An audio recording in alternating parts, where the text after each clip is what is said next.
हर व्यक्ति झुकता है, बस झुकाने वाला चाहिए। आप अपनी एकजुटता दिखाइए। अगर एक पत्रकार के साथ गलत हुआ, सारे पत्रकार को एकजुट होकर के उसके साथ खड़े होना चाहिए। जब हम लोग धरना देने जाते हैं तो अनेकों ऑफिसर्स आते हैं, पुलिस के अधिकारी आते हैं, वो भी बोलते हैं कि आप ये ख़त्म कर दो, कुछ नहीं होगा, ज़िंदगियां खराब हो जाएंगी, तुम लोग की FIR हो जाएगी। तो अगर युवा चाहे तो केंद्र सरकार से, राज्य सरकार से भी अपनी मांग को पूरा करवाने के लिए कुछ भी कर सकता है। आप 24 के जो चुनाव है उसमें आप देख लीजिएगा, सबसे ज़्यादा किसी की संख्या है तो युवा वर्ग की है। 75% युवा वर्ग है। वो चाहे तो देश की राजनीति को बदल सकता है और केंद्र सरकार और राज्य सरकार से अपनी मांग को भी पूरा करवा सकता है।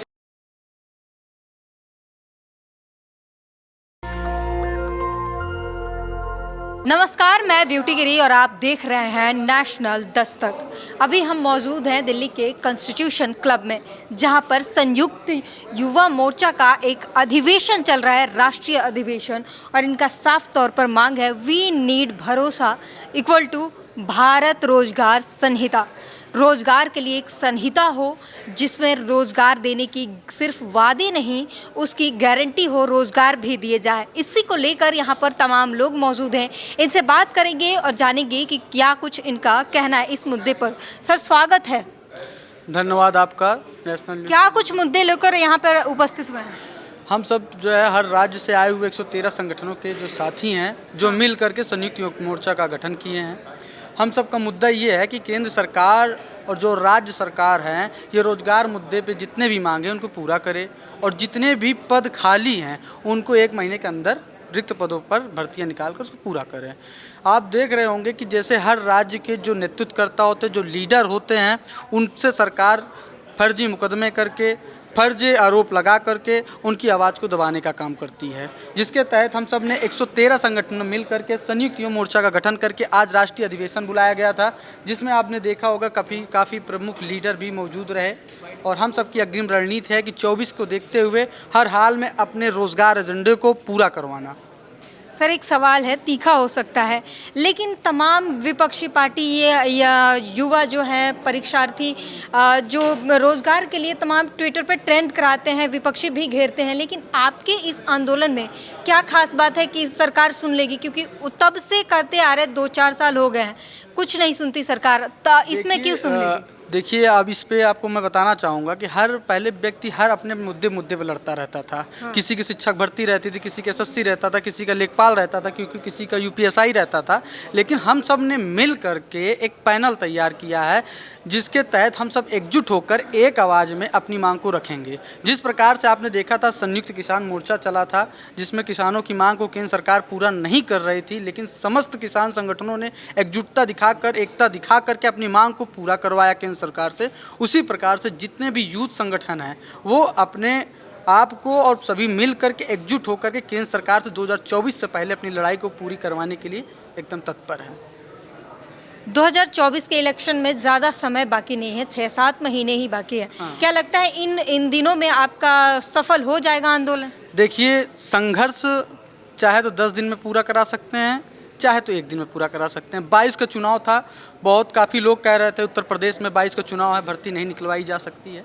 उस समय के शिक्षा मंत्री ने एक बहुत हंसमुख बयान दिया था युवाओं वर्ग के लिए कि शिक्षक भर्ती देना बच्चों को खेल नहीं है, इसके लिए वेतन देना पड़ता है। हम सब ने केवल 30 दिन के संघर्ष में उन्हीं शिक्षा मंत्री के मुख से ये 17,000 का लिखित आश्वासन के साथ विज्ञापन जारी करवाने के लिए कहलवाया था। और उनके क्षेत्र में जाकर के हम सब ने इतना प्रचार किया था कि वो चुनाव हार गए और मजबूरन दूसरे शिक्षा मंत्री बने, और फिर भी हम उन्हीं की लड़ाई लड़ रहे हैं। आप जिससे लड़ाई लड़ रहे हैं वो बहुत ही स्ट्रांग है, क्योंकि पहलवानों का जितना दमदार प्रदर्शन था, उस प्रदर्शन के बावजूद किसी ने कुछ नहीं कर पाया। प्रधानमंत्री और गृह मंत्री का एक रिस्पांस तक नहीं आया। युवा देश की राजनीति को बदल सकता है। अगर युवा चाहे तो केंद्र सरकार से, राज्य सरकार से भी अपनी मांग को पूरा करवाने के लिए कुछ भी कर सकता है। आप 24 के जो चुनाव है उसमें आप देख लीजिएगा, सबसे ज़्यादा किसी की संख्या है तो युवा वर्ग की है। 75% युवा वर्ग है। वो चाहे तो देश की राजनीति को बदल सकता है और केंद्र सरकार और राज्य सरकार से अपनी मांग को भी पूरा करवा सकता है। रही बात खिलाड़ियों के लिए, खिलाड़ियों ने मैं उनकी काफ़ी प्रशंसा करता हूँ कि उन्होंने काफ़ी हद तक मेहनत किया और जहाँ तक है जीत भी ले लिया है। आपने कहाँ जीत लिया है? देखिए, आपने दिल्ली पुलिस ने चार्जशीट लगा दिया है और भाजपा सांसद जो है कटघरे में है, और अभी आप देख रहे होंगे दिल्ली पुलिस ने चार्जशीट भी दाखिल कर दिया है। गिरफ्तार थोड़ी हुए, सांसद बने हुए हैं, अभी दाखिल- ना त्याग पत्र देखिए, दिया है। कुछ नियम कानून होता है, चार्जशीट दाखिल हुआ है, कोर्ट प्रक्रिया में जाएगा, वहाँ से जो सजा होगी वो न्यायाधीश का काम है, न्यायमूर्ति का काम है। दिल्ली पुलिस को उसको फॉलो करेगी ना। हमारा आपका काम है कि उनके मांगों के साथ अडिग रहना और लड़ना। अभी भी जिस सांसद की अब बात कर रहे हैं वो पत्रकारों के साथ बदसलूकी करते हुए दिख रहे हैं, उनके अकड़ में थोड़ी भी कमी नहीं दिखी है। ये तो मैं तो कहता हूँ ना कि जो आधी आपकी मीडिया जो है गोदी मीडिया बनी हुई है, उनसे तो मैं कहना चाहता हूँ कि इतने दुर्व्यवहार के बाद भी आप अगर उनका फेवर लेते हो, ये तो बहुत सोचने वाली बात है कि ये जब एक महिला पत्रकार के साथ इतनी बदतमीजी हो रही है, इतना बड़ा आपने देखा होगा कि गेट का दरवाज़ा बंद करने के बाद उसका हाथ चोटिल हो गया, उसका माइक गिर गया, तो हम तो चाहते हैं कि जितने भी पूरे भारतवर्ष की मीडिया है एकजुट होकर उसके समर्थन में उतरे। हम तो चाह ही रहे हैं। ये तो आप बात ही तो यही है ना कि जिसके खिलाफ प्रदर्शन चल रहा है वो इंसान का व्यक्तित्व ही इतना स्ट्रांग है कि वो झुकता ही नहीं है, कुछ भी कर लो।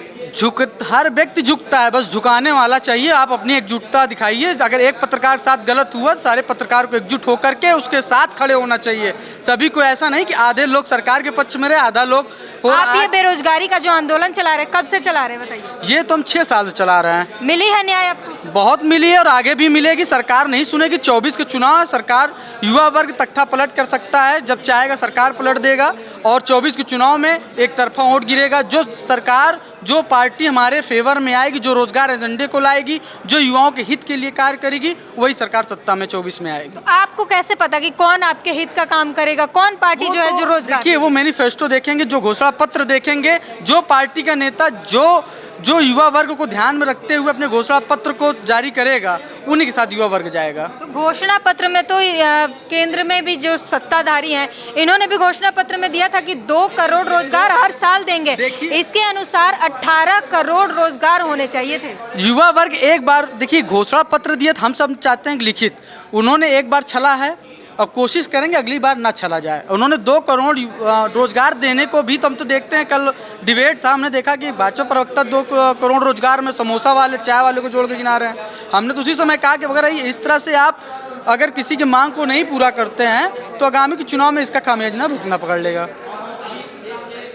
जी, जैसे कि आपने साफ तौर पर सुना कि क्या कुछ इनका कहना है कि अब जो 2024 के जो इलेक्शन है उसमें साफ तौर पर ये कर दिया जाएगा कि अगर जो काम करेगा, जो रोज़गार देगा, उसी को 2024 के सत्ता में लाएंगे। जो नहीं करेगा उसके लिए तो साफ भाई ना कर देंगे।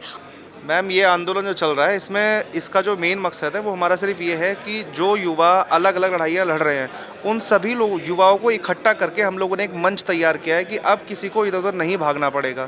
जैसे कि मान के चलिए, हमने अपने यूपीएसआई की लड़ाई लड़ी थी, उसे लगभग हमने 3 महीने का लखनऊ के अंदर धरना भी किया, लेकिन हमारे पास बीजेपी का कोई भी ऐसा नुमाइंदा नहीं आया जिसने हमारी परेशानी पूछी हो, नहीं आया।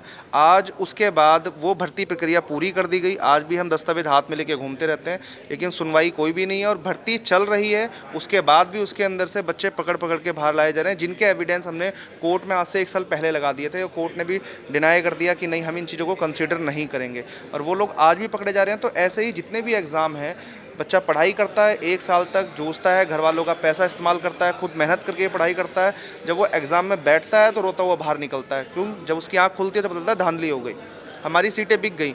एक केस आपने देखा होगा, एमपी गवर्नमेंट के अंदर अभी एक केस हुआ है कि भाजपा के जो मंत्री हैं, उन्हीं के कॉलेज से ही 10-10 टॉपर निकल के आ रहे हैं। सबसे ज़्यादा सिलेक्शन उन्हीं 3 या 4 पर्टिकुलर कॉलेज से हैं। तो ऐसा यूपी की, उत्तर प्रदेश की दरोगा भर्ती 9534 में भी ऐसा ही हुआ है। इसमें क्लस्टर हेड इन्वॉल्व हैं, NSCIT कंपनी इन्वॉल्व है, और पता नहीं और कितने लोग इन्वॉल्व रुकेंगे, किसी का कुछ नहीं पता। 60 से ज़्यादा FIR हो चुकी हैं, सारी चीज़ें हो चुकी हैं, लेकिन अभी तक सुनवाई के लिए कहीं पर कुछ भी नहीं है हम लोग के हाथ में। आप जितनी सारी चीज़ें बता रही हैं, बेहद ही स्ट्रॉन्ग तरीके से खेला जा रहा है। ये खेल है, धांधली है, जो बहुत ही उम्दा तरीके से खेल। आप अकेले कैसे लड़ पाएंगे जो युवा लोग हैं? मैं अकेला नहीं हूँ, ये संगठन जो है, ये संगठन ही हम लोग की ताकत है, और हम इस ताकत को मतलब रोज़मर्रा या हर सेकंड बोल सकते हैं, हम इसे बढ़ाने की कोशिश कर रहे हैं। इसे दिन ब दिन हमें मजबूत करना है, इतना मजबूत करना है कि कल के दिन जैसे एक लड़ाई मैंने लड़ी है, एक लड़ाई रजत भाई ने लड़ी है, या जितनी भी हम लोगों ने एक एक करके लड़ी है, नहीं, अब वो लड़ाई हम लोग संगठित होकर लड़ेंगे, जिससे हमारी आवाज़ कुछ जगह तक सीमित ना रह के पूरे देश में गूंजे। सिर्फ उसी की मुहिम में है, और मैं एक आपने एक वेब सीरीज़ है जिसमें आपने देखा होगा, परीक्षा पाठशाला ऐसे कुछ करके मूवी है, जिसके अंदर पूरा संगठन दिखाया गया है कि किस तरीके से चीटिंग होती है, किस तरीके से कोचिंग सेंटर वाले कराते हैं, किस तरीके से जो टॉपर बच्चे होते हैं उन्हें हायर किया जाता है, ठीक है, उन्हें एग्ज़ाम के अंदर एज ए सॉल्वर बिठाया जाता है, उन्हें फ़ीस चार्ज की जाती है। अभी इसके अंदर जो लास्ट टाइम FIR हुई है वो क्लोन के पर्पज़ से हुई है। वो बच्चा क्लोन लगाकर, अभी हम लोग का एक ऑर्डर आया था 17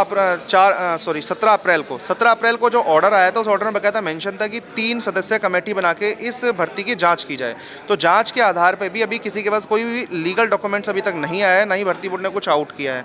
सिर्फ उसी के आधार पे कह रहे हैं कि हम लोग बायोमेट्रिक कर रहे हैं। जब बायोमेट्रिक में अभी भी बच्चे पकड़े जा रहे हैं, जो क्लोन हाथ में बच्चा मेडिकल के नाम से कि मेरी तबीयत ख़राब है उसके नाम से भर्ती से ही मतलब ट्रेनिंग से छुट्टी लेके जाता है घर पे, और जो उनका सॉल्वर बैठा था उसका क्लोन लगा के मतलब क्लोन लेके अपने थंब पे लगा के वहाँ बायोमेट्रिक देता है।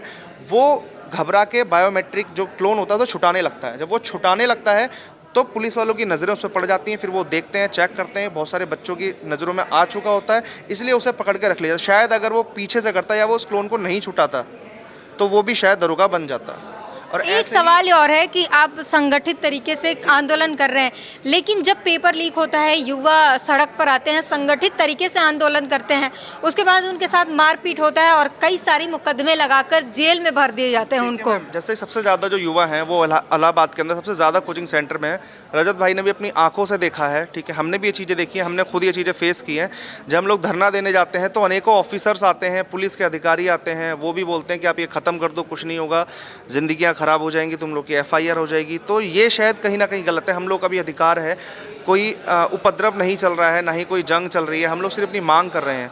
और जिस टाइम अभी एक भी सरकार का नुमाइंदा हम लोगों से पूछने के लिए नहीं आता, लेकिन जब इलेक्शन आता है उस टाइम सभी लोग निकल के आ जाते हैं, आश्वासन दे दिए जाते हैं, पेपर में छाप दिए जाते हैं कितनी नौकरियां। अभी लास्ट टाइम उत्तर प्रदेश के पेपर में ही बाकायदा मुख्यमंत्री के बयान है कि हम लोगों ने हर महीने या हर साल हम लोग 2 या 3 लाख नौकरियां बांट रहे हैं। लेकिन वो सिर्फ रिटर्न में अगर आप देखोगे, जो विधानसभा का जो सेशन है, जो उसमें प्रॉपर बोला गया है, जो रियल एविडेंस जो है वहाँ पे है, उसके अंदर बाकायदा मेंशन है कि 2-2.25 लाख नौकरियाँ ये पिछली सरकार में और इस सरकार को मिलाकर।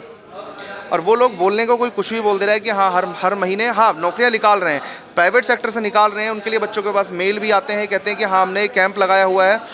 बीटेक वाले बच्चों को मैं अपना खुद का बता रहा हूँ, ठीक है, 12,000 रुपये की सैलरी ऑफ़र की जाती है। 12,000 रुपये की सैलरी। जब आदमी 8 लाख या 9 लाख रुपए खर्च करता है अपनी पढ़ाई के अंदर, तो उसे 12 लाख रुपए की सैलरी देते हैं। बच्चा मजबूरी में करता भी है, उसे कहते हैं हमने रोज़गार दे दिया। क्या उसने आज जो लेबर है, जो मिस्त्रियों के साथ काम करती है, जो लेबर है रोज़मर्रा की, उसकी 500 रुपये दिन की तनख्वाह बैठती है, दिन की झाड़ी उसकी है। यानी कि 15,000 रुपये वो कमा रहा है जो आदमी 8 लाख करके बीटेक करके ग्रेजुएशन करता है, ठीक है, उसके लिए सिर्फ 12,000 रुपये।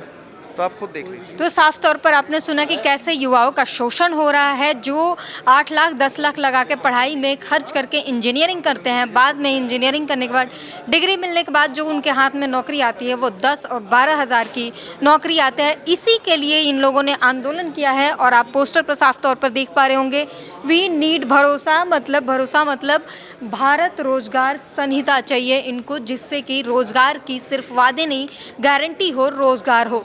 तमाम खबरों के लिए जुड़े रहिए और अपनी प्रतिक्रिया देना ना भूलिए। कैमरामैन आशीष के साथ ब्यूटी गिरी, नेशनल दस्तक।